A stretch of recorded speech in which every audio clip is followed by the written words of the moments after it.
चलिए आप सभी का अपना कोचिंग क्लासेस में एक बार फिर से स्वागत है।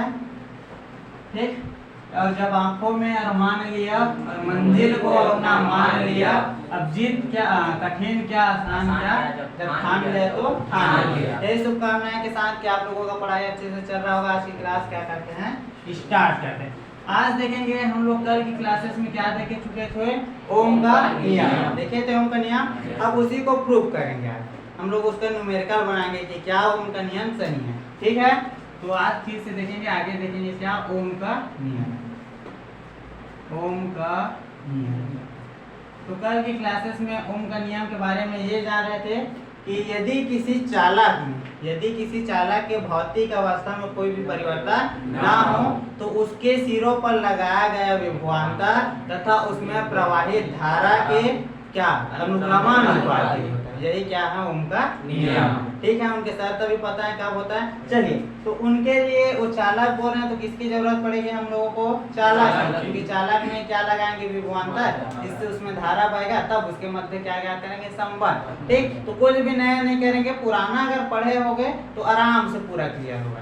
ठीक है, आशा करते हैं पढ़ कर आए होंगे। तो उसके लिए क्या बनाना पड़ेगा, चालक। बहुत बनाए हैं, इसको फिर से वही चालक बना लेते हैं, कोई नया नहीं करेंगे, पुराना चीजें से ही करेंगे। ठीक, तो ये हो गया है हमारा क्या, एक चालक जिसका नाम क्या था, एक्स और क्या था, वाई था, तथा इसका लंबाई कितना है, एल। ठीक है, तथा इसके अनुप्रस्थ काट का क्षेत्रफल कितना है, ए। इसका अनुप्रस्थ काट का क्षेत्रफल ए है। इसमें कितना वी वोल्ट का क्या जोड़ देना है, विभवांतर जोड़ दिए हैं, वी वोल्ट का विभवांतर जोड़ दिए हैं, जिसके कारण इसमें क्या उत्पन्न हो जाता है, विद्युत क्षेत्र उत्पन्न हो जाता है। विद्युत क्षेत्र उत्पन्न होने के साथ क्या, विद्युत क्षेत्र उत्पन्न होगा तो क्या आ जाएगा आप लोगों का, इसमें धारा प्रवाहित होने लगेगा। धारा क्या प्रवाहित होने लगा, आई धारा प्रवाहित होने लगा। ठीक है, इसके साथ ही साथ क्या जानते हो, अगर विद्युत क्षेत्र उत्पन्न होता है तो जो इलेक्ट्रॉन रहता है, मुक्त इलेक्ट्रॉन रहता है, वो क्षेत्र के विपरीत दिशा में क्या करने लगता है, गति करने लगता है, मोशन करने। इसके बीच ये जो इलेक्ट्रॉन है वो कितने बल का अनुभव करता है, ई और ई बल का अनुभव करता है। इतना जानते हैं क्या।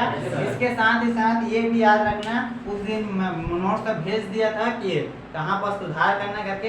तो जो एकांक आयतन में जो इलेक्ट्रॉनों की संख्या ई लिए थे उसको क्या बोला हूँ, एकांक आयतन में इलेक्ट्रॉनों की संख्या को क्या लेना है, ए। तो यहाँ पर उसको भी ऐड कर देंगे, इसके एकांक आयतन में इलेक्ट्रॉनों की संख्या कितना है, ए। हो जाएगा क्या, उसी को अब क्या कर रहा हूँ यहाँ पर लिख रहा हूँ, लिखना पड़ेगा।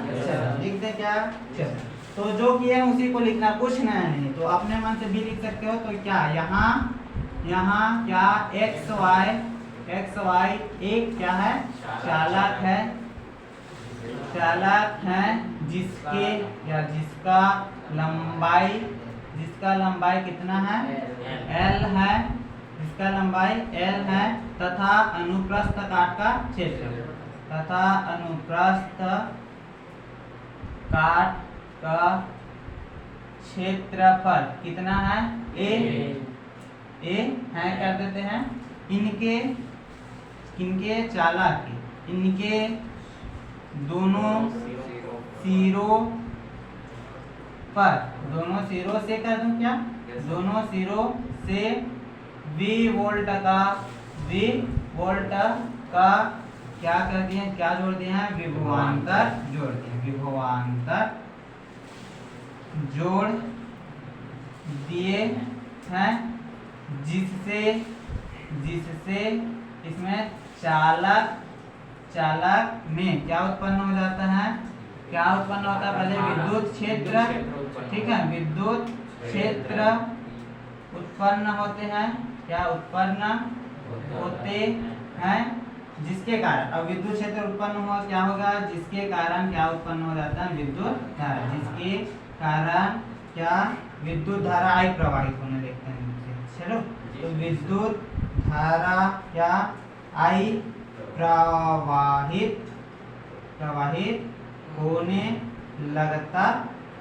होने लगता है। एक चीज को और मेंशन यहाँ पर करना है ना, चालक के एकांक आयतन में एकांक आयतन में किसका इलेक्ट्रॉनों इलेक्ट्रॉन कहते हैं ना, इलेक्ट्रॉन की संख्या कितना है n है। तब मान लीजिए नहीं माने क्या, चालक के एकांक आयतन में इलेक्ट्रॉनों की संख्या, चलिए यहाँ बस माना कितना है n, ठीक है। अब बढ़ते हैं स्टार, एक चीज लिख रहा हूँ उसको पढ़ा दिया गया है, विद्युत धारा एवं अनुगमन वेग के संबंध से,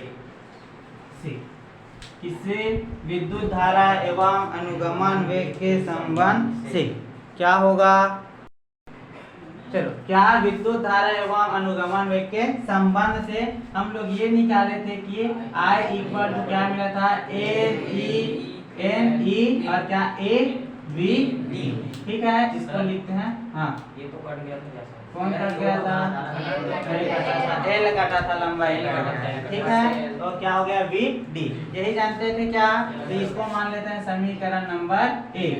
किंतु फिर से कुछ जानते हैं क्या, किंतु हम लोग जानते हैं VD, VD मतलब क्या, अनुगमन वेग, अनुगमन वेग का व्यंजक निकाले थे, VD इक्वल टू क्या निकाले थे, EV अपॉन क्या निकाले, यहाँ पर कैपिटल है ना, EV अपॉन क्या निकाले थे, M, हाँ M L और क्या निकाले थे, टाउ निकाले थे क्या, इसको मान लेते हैं समीकरण नंबर 2।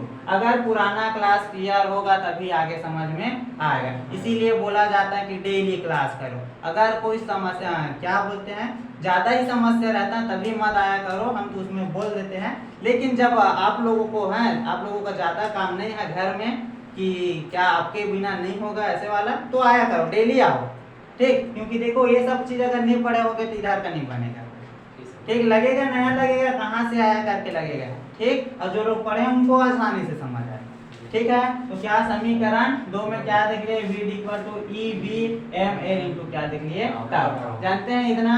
तो क्या कर देते हैं, समीकरण 1 में समीकरण 2 से मान लिख देते हैं, रख दें। तो समीकरण 1 में VD या क्या कर देते हैं, चलो समीकरण दिया है तो समीकरण में समीकरण 2 से VD का मान रखने पर, VD का मान रखने पर, मान रखेंगे क्या मिल जाएगा हमको, I equal to N E A और VD के जगह क्या E, चलिए पुस्तक में रख दूं क्या, EV अपॉन क्या हो जाएगा ML इनको क्या हो जाएगा टाउ। क्लियर है क्या, इतना क्लियर है। अब हम लोग को क्या याद करना, ओम का नियम, ओम का नियम जानना है। ओम का नियम क्या होता है, V is proportional to I, या इसी को बोल देंगे V इक्वल टू क्या RI, या क्या बोल सकते हैं R equal to V upon I, यही याद करना है क्या।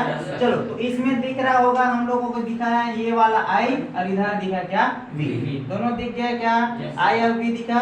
और इस संबंध में देखो V अपॉन क्या है I, तो क्या करते हैं, इस I को इस V के नीचे ले जाते हैं, बाकी जितना चीज है उसको इधर पक्षांतर, आया को समझ।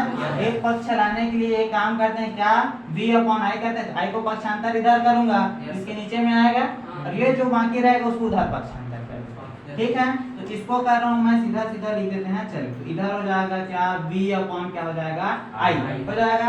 अगर इस पक्ष को पक्षांतर करेंगे तो जो भाग में है वो इधर आकर गुणा, और जो गुणा है वो इधर आकर क्या हो जाएगा भाग। दूसरे बात ये कह सकते हैं, जो हर में है वो किस में चला जाएगा, अंश में, और जो अंश में है वो किस में चला जाएगा हर में। तो ये क्या हो जाएगा ML, चलिए थोड़ा बड़ा इधर कर देते हैं ना, तो क्या हो जाएगा V अपॉन I, तो ये क्या हो जाएगा ML ऊपर चला जाएगा, और ये क्या हो जाएगा नीचे आएगा, तो ML ये क्या हो जाएगा N। तो देखो एक बार यहाँ पास E, यहाँ पास E, तो इसको क्या E का वो क्या कर देते हैं, कर देते हैं, हो गया N हो गया E हो गया, बचा क्या A, और फिर क्या बचा टाउ, बचा क्या, हो गया इतना। तो एक पक्ष मिल गया, आखिर में आ गया ना इतना, तो V अपॉन क्या हो गया I। तो इसको यहाँ दिस इंप्लाइज क्या लिख सकते हैं, V upon I equal to क्या M L अपॉन क्या n e के पावर 2 a क्या हो जाएगा टाउ। क्लियर है इतना? अब हम लोगों को एक पक्ष मिल गया v अपॉन i, दूसरा पक्ष में क्या लाना है r। r क्या है हम लोगों का नियतांक है, अभी फिलहाल क्या है r। अब ये बात पर चर्चा करना है कि इसको नियतांक लाना है, सभी को क्या लाना है नियतांक। फिर इसी पर चर्चा करेंगे क्या सभी के सभी नियतांक है क्या। अगर सभी के सभी नियतांक है तो उसके जगह एक नाम रख देंगे, उसको क्या रख देंगे r। कर सकते हैं, सभी लोग मनुष्य हैं, ये सभी लोग लड़के लड़के वो मान ले जाए तो एक ही जगह सभी का नाम लिखने की जगह एक जने का नाम लिख देते हैं। तो सभी कांस्टेंट है तो उसके जगह एक कांस्टेंट का नाम लिख देंगे और उसका नाम क्या रख देंगे r। ठीक है क्या? तो चलो इस पर चर्चा करें अगर कांस्टेंट है कि नहीं। तो देखो m क्या है आपका द्रव्यमान, m इसमें पढ़ोगे तब आया था m का मान निकाले थे, वहां पर त्वरण ज्ञात कर रहे थे ना, तो f अपॉन क्या ज्ञात किया था m, पूरा तोड़ रहा हूँ ना, यही ज्ञात किए थे। अब a कहाँ से आया था, इलेक्ट्रॉन त्वरित हुआ था, इलेक्ट्रॉन त्वरित हुआ था तब आया, तो वहां पर जो द्रव्यमान होगा वो किसका होगा इलेक्ट्रॉन का होगा। इलेक्ट्रॉन त्वरित हो रहा है तो किसका द्रव्यमान होगा इलेक्ट्रॉन। और इलेक्ट्रॉन का द्रव्यमान m इक्वल टू होता है कितना 9.1 गुणा 10 की घात -21 केजी होता है। मतलब क्या m क्या हो गया आपका नियत हो गया, इसका नाम क्या है फिक्स है, फिक्स है। एक चीज हो गया क्या m क्या हो गया आप लोगों का फिक्स हो गया, नियत हो गया।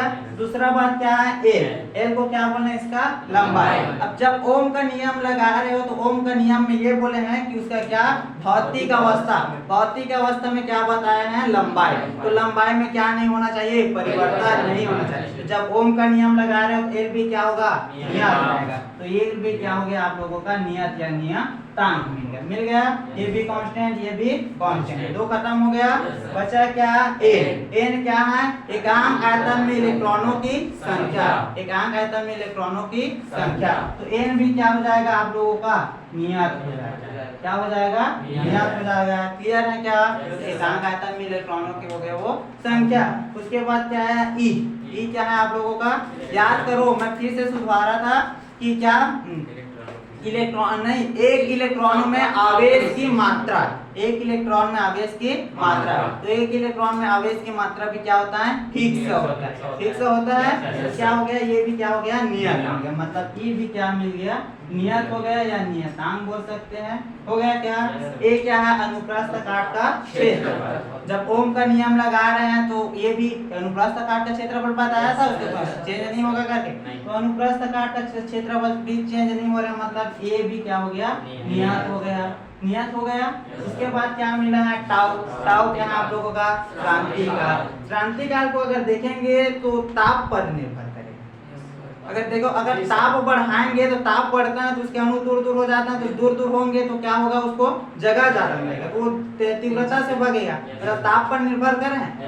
अब ओम का नियम लगा रहे हैं तो ताप पर क्रांतिकाल निर्भर कर रहे हैं, तो ताप नियत रहेगा तभी क्रांतिकाल भी क्या हो जाएगा नियत, मतलब क्रांतिकाल भी क्या मिल गया आप लोगों को नियत मिल गया क्या। इस प्रकार हम लोगों को सभी के सभी क्या मिल गया नियत मिल गया, सभी के सभी क्या मिला नियत। तो क्या करेंगे इस सभी के जगह एक नियत राशि क्या रख देंगे r रख देंगे, तो क्या मिल जाएगा v/i इक्वल टू क्या मिल जाएगा r। अब यही क्या होता है ओम का नियम। क्लियर है क्या? चलो इतनों को छापो फिर आगे आप बता दूंगा पूरा डिटेल। चलिए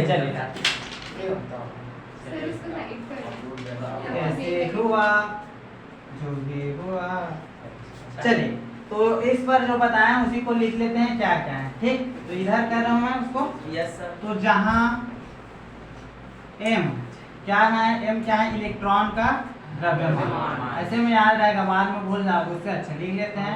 इलेक्ट्रॉन के क्या रहेगा द्रव्यमान, जो कि क्या रहता है नियत रहता है या अचर बोल सकते, नियत ही बोलो क्या अचर नियत नियत आता है। उसके बाद क्या है एल क्या है आप लोगों का लंबाई, इसको लिख देते हैं चालक, चालक का क्या है लंबाई है, जो भी क्या रहेगा नियत रहेगा क्या। उसके बाद क्या है आप लोगों का एन क्या है एकांक आयतन में किसकी संख्या इलेक्ट्रॉन की संख्या, इलेक्ट्रॉन की संख्या। ठीक है, तो ये भी क्या है आप लोगों का नियत है। उसके बाद क्या है ई है। ई है क्या, ये क्या है, एक इलेक्ट्रॉन में आवेश की मात्रा, एक इलेक्ट्रॉन, एक इलेक्ट्रॉन में किसकी मात्रा, आवेश की मात्रा। तो ये भी क्या रहता है, नियत रहता है। कितना रहता है, एक इलेक्ट्रॉन में आवेश की मात्रा कितना रहता है? एक इलेक्ट्रॉन में आवेश की मात्रा है हाँ? 19 वाला है ना Yes, sir. हाँ, उसके बाद क्या आ गया ए क्या है, चालक का अनुप्रस्थ काट का क्षेत्रफल। इसको लिख देता हूँ मैं, अनुप्रस्थ काट का क्षेत्रफल हो जाएगा, क्षेत्रफल। उसके बाद क्या है टाउ। टाउ क्या है आप लोगों का, क्रांति काल है, और क्रांति काल भी क्या है आप लोगों का नियत है। चलिए उसको आप लोग समझना, ठीक है, नियत है, क्लियर हो गया। चूंकि अब आगे बढ़ते हैं, इसकी जगह सभी की जगह क्या लिखना है हम लोगों को, आर। चूंकि क्या M L upon N E के पावर 2 और क्या ए और टाउ एक नियत राशि है, क्या नियतांक है। अतः इसके जगह एक नियतांक आर लेने पर, आर लेंगे तो क्या हो जाएगा, किससे इसको समीकरण दे दो, क्या 1 2 3 उधर 2 हो गया था, तो लेने पर क्या हो जाएगा, समीकरण 1 2 3 से क्या कर सकते हैं, V upon I equal to क्या हो जाएगा, इसके जगह टोटल क्या हो गया आर। तो ये क्या है हम लोगों को ओम का नियम। इसको अगर करना चाहोगे तो V इक्वल टू क्या हो सकता है, आई आर हो सकता है, ऐसे तो V प्रोपोर्शनल टू क्या हो जाएगा आर।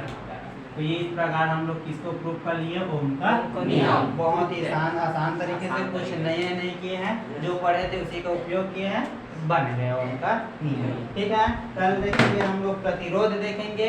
ठीक, प्रतिरोध इसी को पता है ना कि प्रतिरोध क्या है, कैसे है, उससे कैसे मतलब पूरा कहानी उसका देखेंगे। प्रतिरोध भाई साहब को लाना है, उसका अच्छे से स्वागत करेंगे, उसके लिए इधर का अच्छे से पढ़ लेना ताकि आप लोगों का साथ रहे। ठीक है, तो यही आशा के साथ कि आज का क्लास समझ में आया होगा। आज की क्लास समाप्त करते हैं। आप जो YouTube वाले हैं वो चैनल को सब्सक्राइब और वीडियो को लाइक जरूर करें, वीडियो को शेयर करें। धन्यवाद।